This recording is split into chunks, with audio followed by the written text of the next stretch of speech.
연초가 되고 연말이 되면 사람들이 올해는 어땠는지 돌아보는 그런 시간들을 많이 갖습니다. 그리고 이때가 되면 내년에는 어떠할 것인지, 요즘에 저희 나라에서 가장 많이 나오는 것들이, 물론 대선은 제외하고요, 가장 많은 것이, 큰 이슈가 이것인 것 같아요.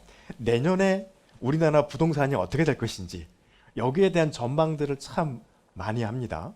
그리고 우리나라 수많은 그런 평론가들, 지식인들이 우리나라가 잘 되려면 내년에는 어떻게 해야 될 것인지를 막 묻고 또 토론하고 평가하기도 하고 합니다.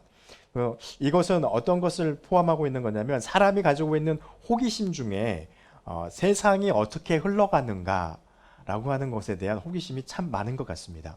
그리고 그것을, 세상에 흐르는 것을 읽고 있기를 바라는 그런 욕구 같은 게 우리에게 있는 것 같아요.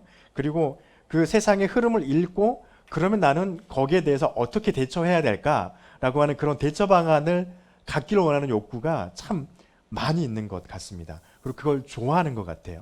그래서 어떤 사람들이 그런 좋은 대안이나 또 그런 좋은 그런 읽고 대세를 읽는 것을 이렇게 말을 하게 되면, 어떤 사람들은 속이 시원하다, 요즘에는 그거 가지고, 물론 여러 가지 많은 게 있지만 사이다, 발언이다, 막 이런 말도 하기도 하고 합니다. 그래서 어떤 대안을 찾으려고 노력을 많이 하는 것 같아요. 그런데 세상의 흐름을 읽고 또 그 흐름에 대한 그 대안으로서, 내가 어떤, 또 이 나라가, 세상이, 인류가 어떻게 해야 되는지 그것을 읽어낼 때 많은 학자들은 그렇게 말하죠. 역사를 돌아보면, 인간의 과거의 역사를 잘 보고 있으면 대략적인 그러한, 우리가 어떻게 해야 될지에 대한 그런 대략적인 대안이 나오니까, 역사를 잘 보면 답이 있다, 이런 말들을 많이 합니다. 그래서 사람들이 요즘에 보면 제가 역사 프로그램을 꽤 TV에서 이렇게 집에 들어가서 이렇게 쉴 때, 혹여나 역사 프로그램 하면 꼭 봅니다. 왜냐하면 재밌기도 하고, 그거 보고 있으면 딱 저게 지금 우리 시대 같아, 이렇게 보일 때가 꽤 많거든요. 그래서 그러니까 우리 이렇게 해야 돼, 막 이런 것들이 보이는데, 그래서 그런지 요즘에 그런 TV 프로그램들이 많죠.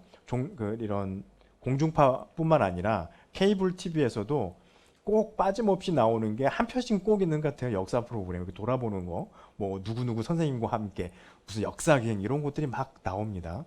그래서 막 그거를 말을 해줘요. 말을 해주면 재밌습니다. 네. 그래서 이 세상의 역사가 너무나도 많으니까, 그걸 듣고 있으면, 저 나라에 저런 역사도 있구나 하면서, 저 때 이렇게 했는데 지금과 거의 비슷하지 않나, 막 이런 역사를 가질 때도 있습니다. 그래서 과거를 돌아보면 우리가 앞으로, 우리의 근미래에, 가까운 미래에 우리가 어떻게 살아야 될지를 돌아볼 수 있는 답을 얻을 수 있다라고 하는 것들을 사람들이 많이 이야기하죠. 오늘 우리가 읽었던 이 이사야서 63장 7절부터 14절에 있는 이 말씀, 잘 보시면 아셨을 거예요. 과거의 이야기를 하고 있습니다. 7절부터 우리에게 하나님이 베푸신 사랑과 자비와, 그리고 그 백성들이 했던 찬송을 이제부터 내가 말하리라, 7절에서 고백하죠. 그러면서 10절부터 시작해서 특히 11절부터 14절까지 이스라엘 백성들에게 하나님이 어떻게 역사하셨는가를 지금 회상하면서 그것을 말하고 있죠.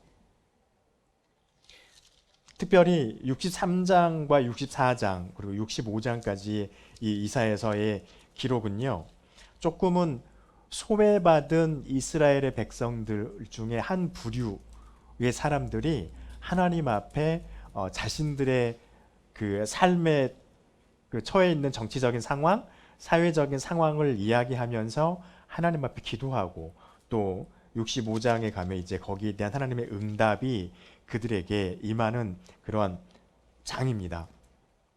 그래서 보통 우리는 이 63장과 64장에 있는 이 기도를 사독계열 제사장들이 하나님 앞에 예배드리면서 하는 그런 기도라고 우리는 알고 있고 이해하고 있습니다. 사독계열은 어떤 계열이냐면요,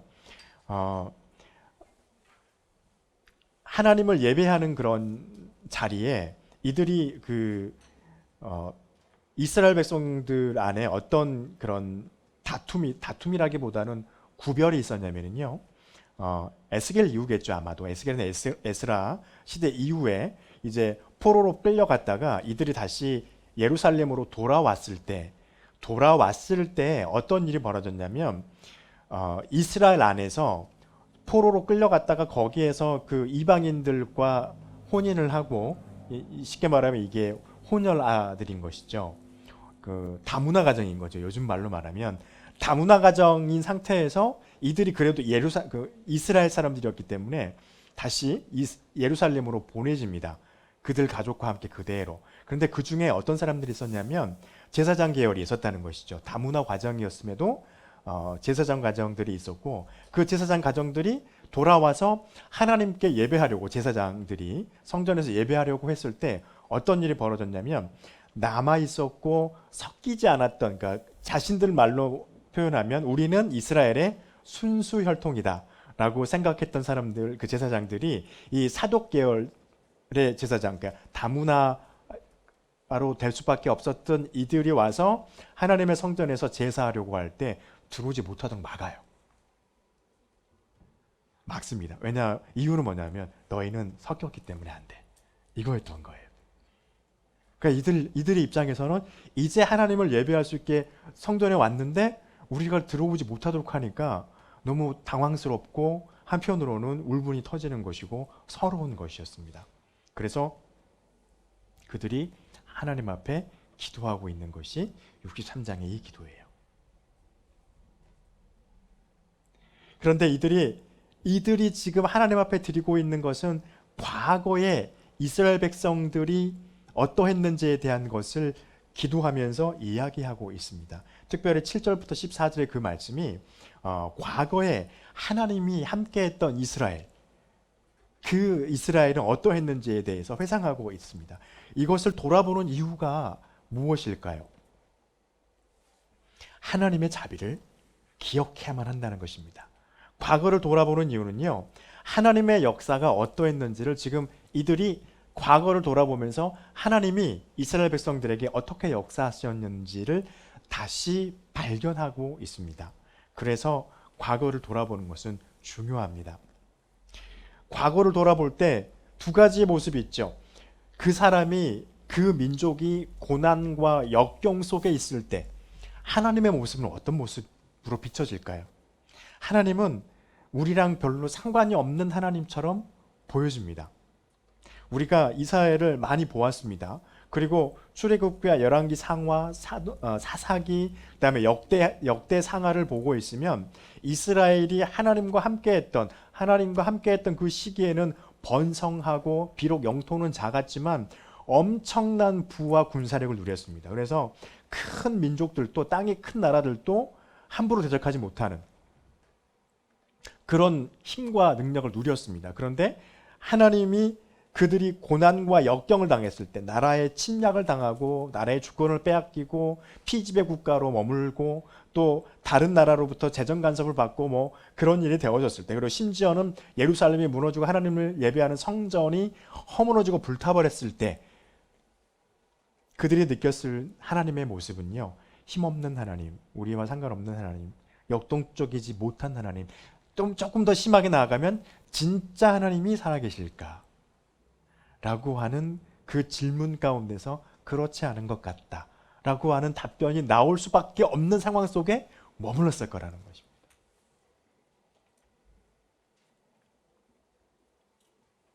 그런데 오늘 7절에서 이 사독 계열의 제사장들이 어디를 회상하고 있습니까? 모세 시대예요. 출애굽기의 시대예요.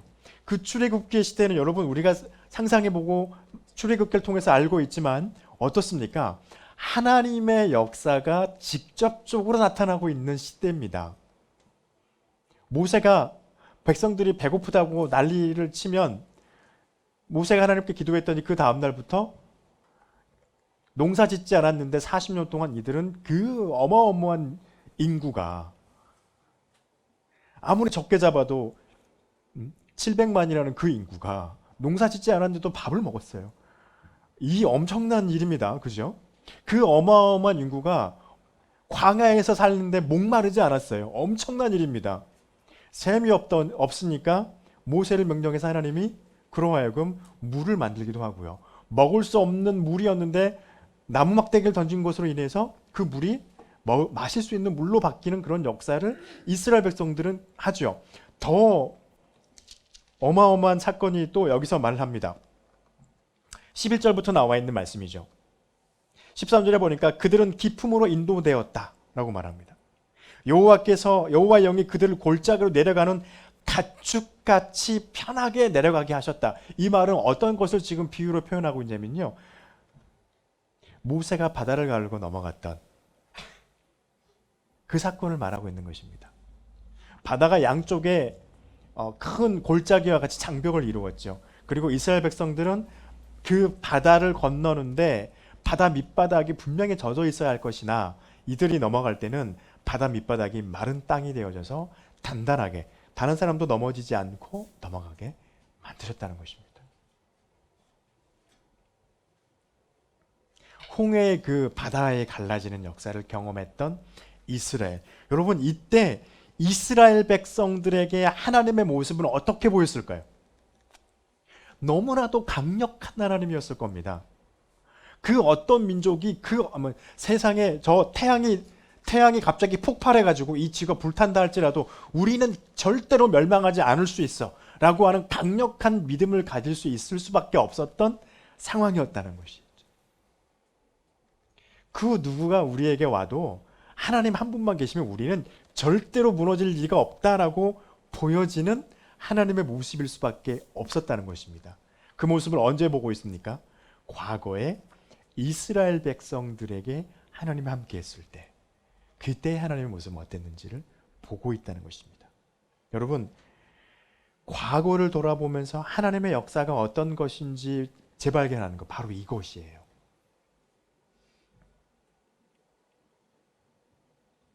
마치 고난과 역경 속에 있을 때 하나님은 나에게, 저와 여러분에게 하나님은 방관자처럼 서 있는 것처럼 생각될 수도 있어요.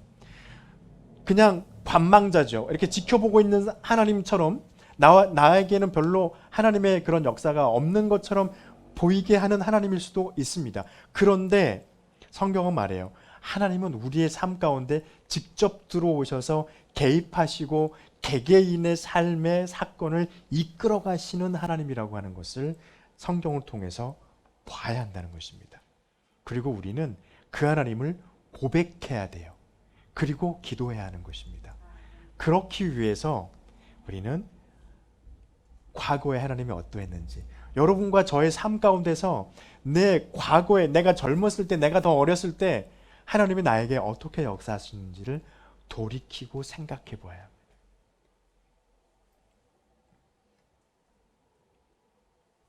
그리고 과거를 통해서요, 하나님의 자비와 하나님의 분노가 어떻게 해서 받아들여지고 행해지고 있는지를 우리가 알아야 하기 때문에 과거를 보아야 합니다.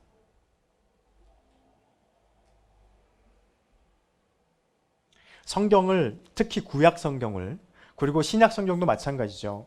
하나님의 성경을 저와 여러분에게 기록하여서 읽을 수 있도록 책으로 우리에게 계속해서 이게 끊어지지 않도록 보내주신 이유는 무엇일까요? 이스라엘의 고대 역사의 이스라엘이거든요. 그죠? 구약 성경은 고대 이스라엘의 역사예요. 신약 성경은 교회의 과거의 역사입니다. 근데 하나님이 이것을 왜 읽고 또 우리로 보게 하실까? 그 이유는요, 하나님의 자비가 있을 때와 하나님의 분노가 임했을 때를 성경을 읽으면서 곰곰이 생각하라고 우리에게 주신 것입니다.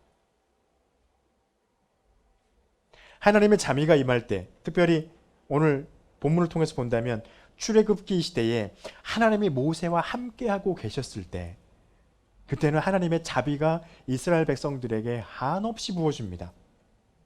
그때는 그 백성들이 하나님 앞에 신실하게 서 있었어요. 그래서 7절에서 고백하죠. 내가 여호와께서 우리에게 베푸신 모든 자비, 그리고 그 백성의 하나님을 찬송했던 그 찬송, 그것을 말하리라라고 돼 있죠. 우리나라 말로는 말하리라 번역되어 있지만 히브리어 원문으로는 이 말하리라의 뜻이 가지고 있는 것이 우리가 기억하다라는 말을 갖고 있습니다. 하나님의 자비를 기억하는 거죠. 하나님의 사랑을 기억하고 있는 것이죠. 그래서 그 자비가 어느 정도냐면요, 많을 정도로 많은 큰 은총을 베푸시는 하나님을 그들이 기억합니다. 9절 말씀에 그렇게 말합니다. 그들의 모든 환난 가운데 그들이 하나님과 함께 했지만 그냥 좋은 삶만 살지는 않았거든요. 또 그 중간중간에 우리가 기억하는 것처럼 하나님의 말씀을 거역해서 그들이 하나님의 진노를 받을 때도 있었거든요. 그럴 때 어떻게 했습니까? 또 옆에 있는 백성들, 옆에 있는 다른 민족들하고 전쟁을 할 때도 많았죠. 특별히 가나안 땅을 정복해 들어갈 때 여리고성도 넘어가야 되고 아이성도 넘어가야 되고 또 그곳에 전쟁을 해야 되고 아말렉과 전쟁도 해야 되고 그때 모세가 힘들었어요. 하루 종일 팔 들고 있어야 됐으니까 얼마나 힘들었겠어요. 조금만 들고 있어 아픈데. 그런데 그 수많은 환난과 고난이 있을 때 어떻게 됐습니까? 하나님이 그들과 함께 하셨어요. 특별히 우리가 기억할 것은요, 그들이 배고파서 힘들어할 때 하나님이 이스라엘 백성들을 가만두지 않으셨죠. 먹을 수 있도록 하셨죠. 그들이 목말라서 어려울 때 그들이 물을 마실 수 있도록 하나님이 그들에게 직접적으로 개입하셨습니다. 그래서 9절에서 그렇게 고백합니다. 그들의 모든 환난에 동참하셨어요.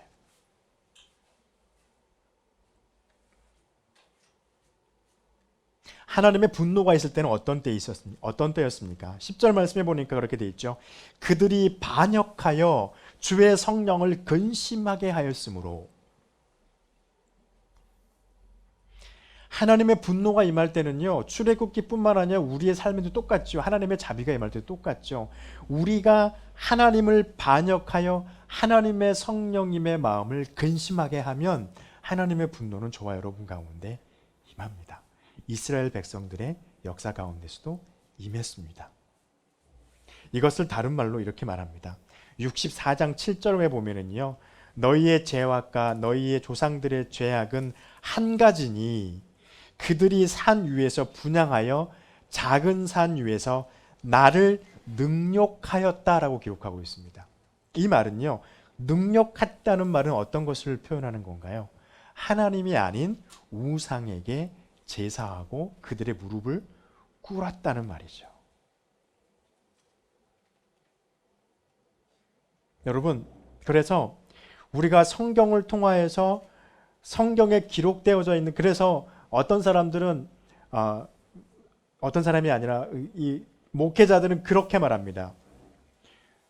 많은 이 지구상에 있는 종교들이 정경이 있는데 자기들이 말하는 우리의 성경과 같은 그런 성스러운 책들이 있는데 그 책들에 보면 나쁜 건 안 써져 있어요. 좋은 말들이 많이 써져 있습니다. 우리가 흔히는 건 아니지만 자주 들을 수 있는 이 옆에 불교의 불경에도 좋은 말이 더 많습니다. 결국에는 좋은 게 훨씬 많습니다. 그런데 우리가 읽고 있는 성경은 어떤가요? 아주 하나님의 은혜와 자비가 베풀어지고 하나님의 사랑이 넘치는 말씀만 있나요? 너무나도 잔인하고요. 어떨 때는 이게 진짜 하나님이야 싶을 정도로 잔인한 하나님의 분노하심, 그리고 그 하나님의 진노, 조금 더 가면 징벌이죠. 징벌인데 그 징벌이 도륙당하는 백성들의 모습까지도 성경에는 빠짐없이 그대로 기록하고 있다는 거예요. 그래서 가끔씩은 출애굽기를 읽을 때는 좀 무서운 부분도 있죠. 그 성에 가서 그 성을 정복하되 하나도 이만한 생명도 살아남지 않게끔 진멸하라, 이런 무서운 말씀들을 하시죠. 또 하나님 앞에 배반했던 이스라엘 백성들이 있을 때 하나님이 그들을 도륙하게 하고 민족이 민족을 도륙하게 하죠. 또 때로는 땅이 갈라져서 그 생명들을 생매장해버리는 그런 하나님이 참 무섭고 두려운 모습들을 성경이 기록하고 있습니다. 또 우리가 알고 있는 것처럼 예수 그리스도의 제자 중에 한 사람이었던 가룟 유다가 예수님을 팔았지만 그의 모습을 기록하지 않았더라면 참 좁았을 텐데 그의 죽음의 모습을 신약에서는 또 기록을 해놓고 있죠. 좋지 않은 모습이거든요. 제자, 예수님의 제자가 그의 스승을 팔아버렸다는 이 기록조차도 좋은 게 아니거든요. 그런데 그런 것들을 기록하고 있습니다. 왜일까요? 성경을 읽고서 하나님의 진노가, 하나님의 자비와 하나님의 사랑이 임할 때가 어떨 때고, 분노가 임하고 하나님의 심판과 하나님의 진노가 임할 때가 어떤지를 기억하라는 것이에요.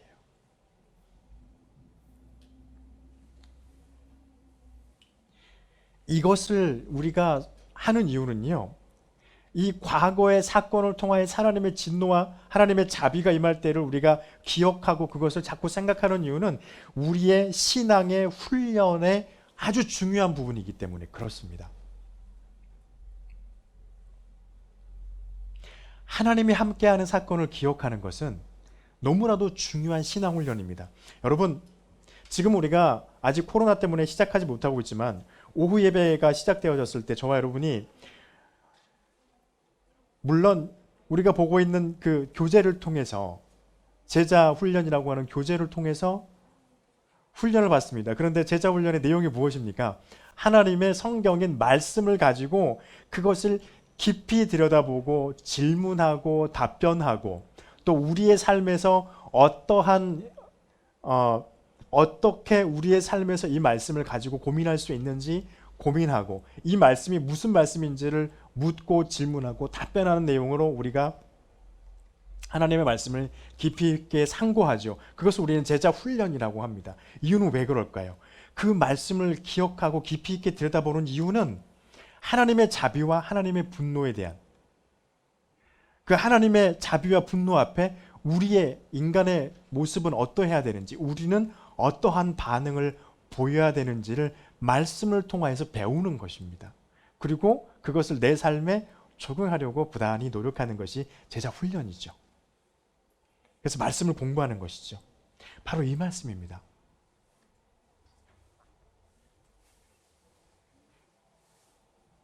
그래서 하나님의 마음이 어떤 것인지 우리가 아는 것이죠. 그러나 중요한 것 하나가 있습니다. 하나님께서는 인간들에게 분노하심을 표출하시기를 더 즐거워하실까요? 하나님의 자비를 베푸시는 걸 더 좋아하실까요? 그리스의 신화들은요, 인간들을 향한 신들의 장난이라고 말하기도 합니다. 그리스의 신화를 보면 거기에 있는 신들은요, 심술쟁이들이에요. 인간들에게 자꾸 장난을 겁니다. 자기들은 장난이나 우리는 목숨이 왔다 갔다 하는 일인 것이죠. 그런데 성경을 읽고 있으면요, 하나님이 우리에게 원하시는 것은 하나님께서 사랑을 베풀고 자비를 베푸시길 원하신다는 것입니다. 그런데 하나님의 분노가 이스라엘 백성들에게 많이 부어진 것을 우리는 성경을 통해서 봐요. 왜 하나님은 이스라엘 백성들에게, 또 우리의 삶 가운데서 우리가 하나님 앞에 무엇인가 잘못하거나 어떤 것들이 생각났을 때 하나님은 왜 우리에게 하나님의 심판과 같은 마음을 우리에게 주실까? 또 우리의 삶을, 우리의 환경을 그렇게 만들어 가실까요? 우리가 하나님의 자비로 다시 돌아오기 바라시기 때문입니다. 여러분, 사독계열 제사장들이 63장에 이 기도를 왜 드리고 있을까요? 지금 우리가 고난 중에 있다는 거예요. 이 사람들이 지금 고난 중에 있거든요. 우리가 고난 중에 있다는 거예요.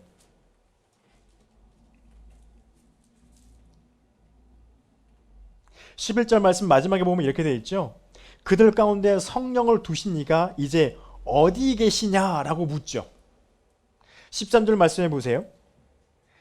그 기품으로 광야에서 말같이 넘어가게 하셨던 그 하나님, 능력의 하나님, 농사 짓지 않았는데 40년 동안 먹었고 물 길지 않았는데 40년 동안 목마르지 않게 우리를 인도해 주셨던 그 하나님이 지금 어디 계시냐라고 묻고 있죠.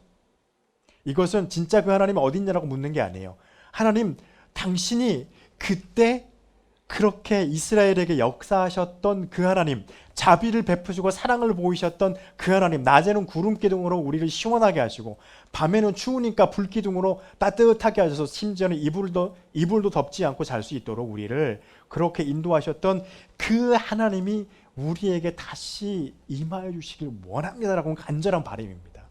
이 물음은.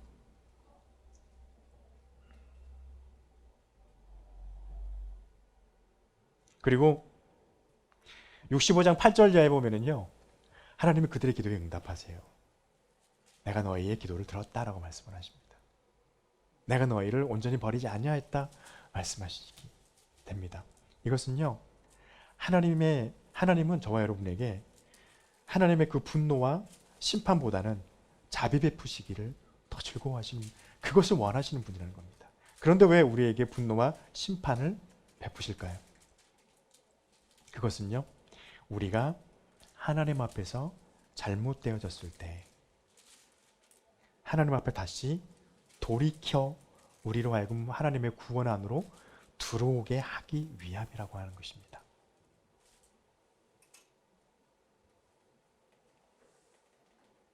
그것을 위해서 우리는 성경을, 하나님의 말씀을 통해서 믿음의 사람들이 우리의 과거에, 우리의 선대에 어떠한 삶을 살았고 그 삶의 그런 방향으로 인해서 하나님이 그들에게 사랑을 주셨는지 아니면 그것을 돌이킬 수 있는 심판과 분노를 내려주셨는지를 보고 그것을 생각하면서 우리의 삶 속에서, 나의 삶에서 나는 지금 하나님 앞에 어떻게 해야 할까를 고민하고 결정하고 기도하고, 때로 우리가 하나님 앞에 무릎 꿇고 회개하며 주 앞에 서는 삶의 지혜가 있어야 한다는 것입니다. 이 은혜가 저와 여러분 가운데 있기를 간절히 축원합니다. 기도하겠습니다.